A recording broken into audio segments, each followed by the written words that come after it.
Hello, chaps.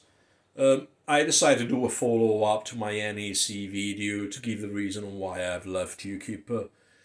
By the time I did the NEC video, I'd already been out, I think, for probably a week or something. So now it's about a month I have left UKIP. People keep asking me if I'm going to go back, and no, I don't. I don't intend going back to UKIP. Not unless a miracle happens, which I don't believe is happening. So yeah, take these as a pretty definite no. Now, why you might ask? Well, I joined UKIP in the first place because I thought on the button there was a hope of something better. But the NEC has turned UKIP into a complete totalitarian entity. Unless you submit to their will, unless you submit to their way of thinking, these people will not accept a different opinion. They think that they know better, and I'm not willing to put my name to a totalitarian entity. I'm sorry, guys. I joined UKIP with all best intention. We had a beautiful parenthesis on the button, but I will not allow them to drag my name in the mud by carrying on their whatever totalitarian bullshit, which I don't want to be associated with.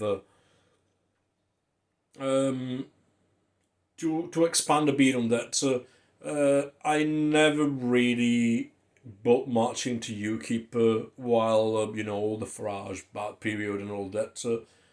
Farage was too much fool of himself. Beautiful reader, honestly. Whenever he speaks, it's fantastic. That man could sell ice to the Eskimo. The problem, on the other hand, is that the party was all very much about him. It was only Farage, it was only Brexit, Farage, and Brexit, Farage, and Brexit. There was no room for anything else, and I couldn't really buy at the time into a party that was only defined by one person and one policy. The referendum arrived, we all celebrated. Farage decided to go on his own way, and honestly, for a while, I honestly thought that UKIP was no more. No one was talking about UKIP anymore, just vanished as an entity until Button showed up at a few events, made speeches, supported things, and UKIP all of a sudden came back and began being discussed again. Button was the reason why I decided to join UKIP. Why? Because all of a sudden you had a person that, regardless of what the media was saying, regardless of what anyone was saying, stood up for what he believed.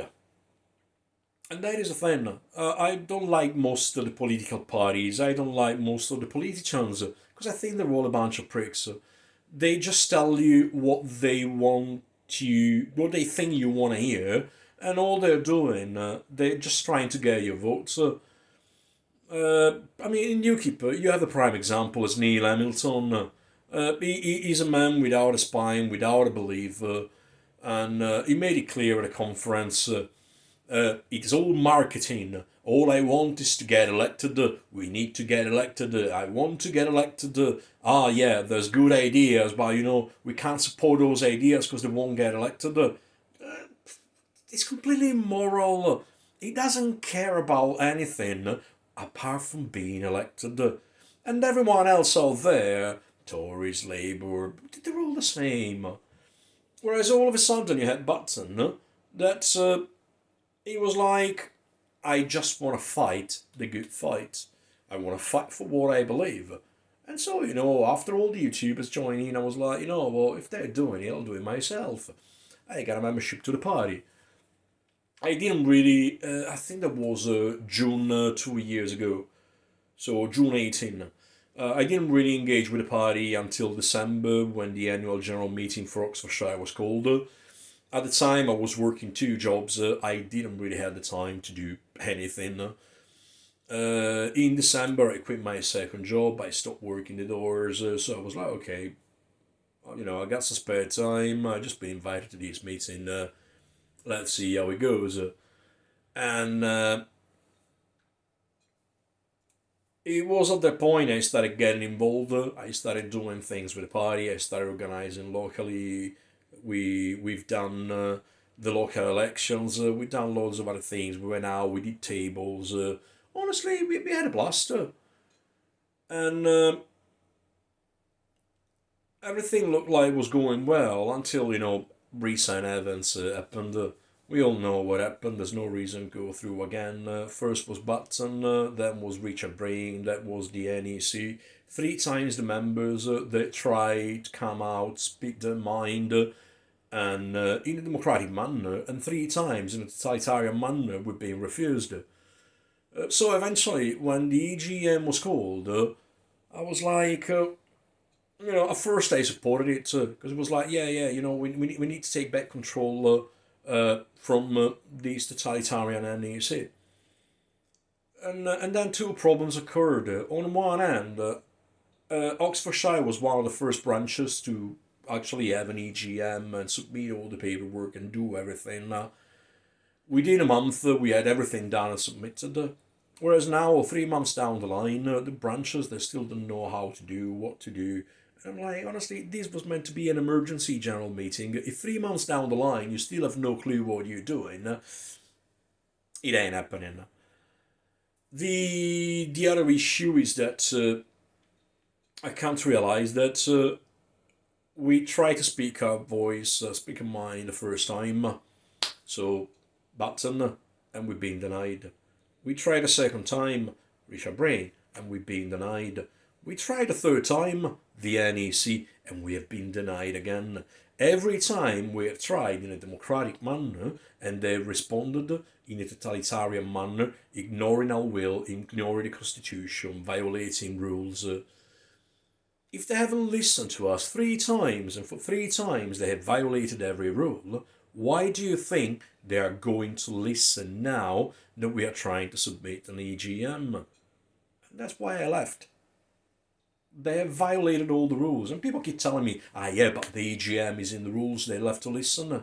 3 times they violated the rules. 3 times. Actually, 3 times they denied us a voice. They violated the rules many more times. And the moment I realised that, I was like, why do I want to waste my time in coming by with an EGM, in trying to fight an enemy that we can't win? Because in the end, they're sitting there and they can do whatever. And unless we go there, physically remove them, there's nothing that can be done. And I'm like, do I really want to have a revolution for UKIP? No, thank you, I'm out, I'm sure, new avenue we can buy. I'm sure new entities will exist. And perhaps UKIP is not the place I want to be. Why? I'm going to be a candidate in May for the local election. You go to someone's door, you knock the door, and they ask you what you believe in. And I'm going to tell them what I believe in. And the moment that they ask me, why should I vote for UKIP? Dude, if you want to vote for me, vote for me. I would not tell anyone in good faith at the moment to vote for UKIP. Because I think that UKIP at the moment is a pile of totalitarian trash. And I'm talking about the NEC. The members are beautiful people. But at the moment, UKIP is being led by a bunch of totalitarian trash. And if someone was to ask me, why should I vote UKIP? I'm sorry, mate, I don't have any reason. And if I don't believe in the project, if I don't believe it's right to vote for them, if I don't think they represent me, I cannot be in. And so I left. Best of luck, guys.